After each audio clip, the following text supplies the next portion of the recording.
首さらしたるわい。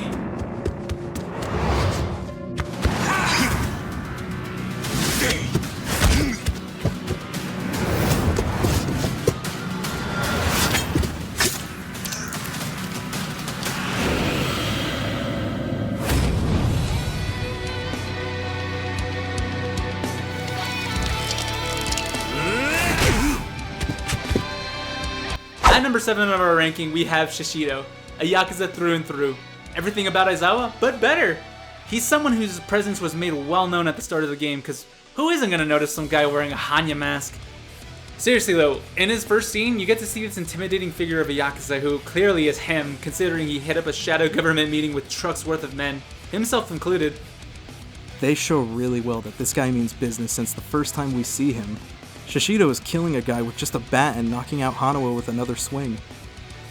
They were just gonna kidnap him, but they only found that the supposedly dead Dragon of Dojima was there when they were kidnapping Hanawa. It's actually kind of hilarious considering that Kiryu just so happened to be there when they were also looking for him for an entirely different reason. Side note, Kiryu is not good at hiding himself. Every time he's ever tried to hide his identity, he either A, makes no attempt to hide his identity, or B, keeps meeting with people who know him.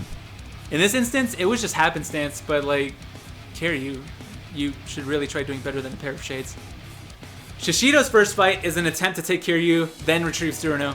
But Kiryu, of course, is not down with the part where they take him. They threaten Hanawa's life again, so he fights. Kiryu breaks Shishido's mask, revealing his face. He's a much younger Omi grunt who's fairly on par with Kiryu in terms of taking hits, considering how he tanked a lot of Kiryu's hits in Asian style. That's when Kiryu switched to Dragon style that gave him the upper hand. Shishido takes up a knife because he is definitely not used to getting his ass handed to him in a fight. This fight is cut short because Kiryu is given an ultimatum that they'll kill Hanawa if Kiryu does not cooperate. After kidnapping Hanawa, Tsuruno put Kiryu in a rough spot, especially with the main Daidoji faction not giving a shit about Hanawa. This forced Kiryu to forget about him, and in turn, Kiryu disobeys them just for Hanawa's sake. He had to go looking around for Hanawa's possible locations in Sotenbori. One thing led to another, and he's on a ship full of rich people having the time of their lives gambling and watching guys beat the shit out of each other. On said boat, we see that Shishido runs a cage fighting arena on the ship.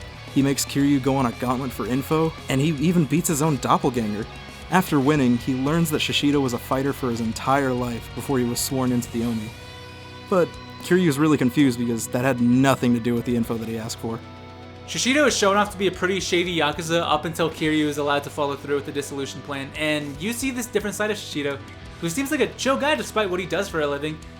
In an attempt to get the new Nishitani's gang's attention, they cause a ruckus in Sotenbori by blowing loads of cash in the area so they can locate and kidnap him before the dissolution. This part of the game is so much fun. Then you see a different side to these guys who kidnapped and tortured Hanawa. Shishido takes Kiryu to where Nishitani is. They have some neat interactions. You start to think, yeah, this Shishido guy is alright. He is also in on the dissolution, and he seems happy with it. He even happily kills Nishitani for I mean, yeah, he's still a killer, and Nishitani wasn't even that great of a guy. Yep, and it turns out he was never on her side. You really can't find good help in the Omi, can you, huh? He is unwilling to change because who would he be without this status? All of the pain and experience he has endured would be for nothing, and his strength that he earned would never be recognized. One of the best things about this final boss is how the usual roles are flipped. Instead of Kiryu fighting for the Yakuza's future, Shishido is the one fighting for the Yakuza, and Kiryu pushing for its end so that so many no longer have to suffer for the same as him or anyone else who took up his life.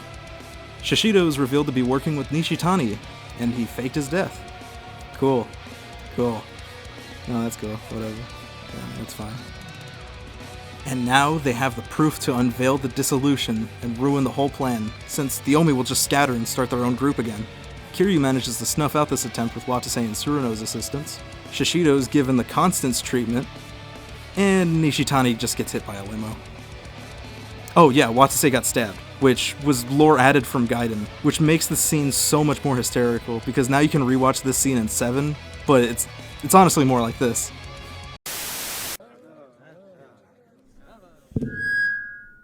The Omi has always been a force to be reckoned with.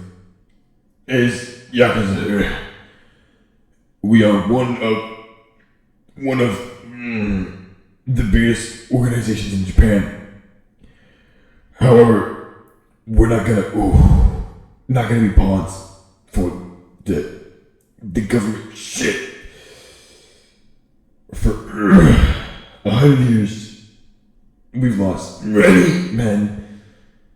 Fuck it. I'm dissolving the army. Daigo, get up here.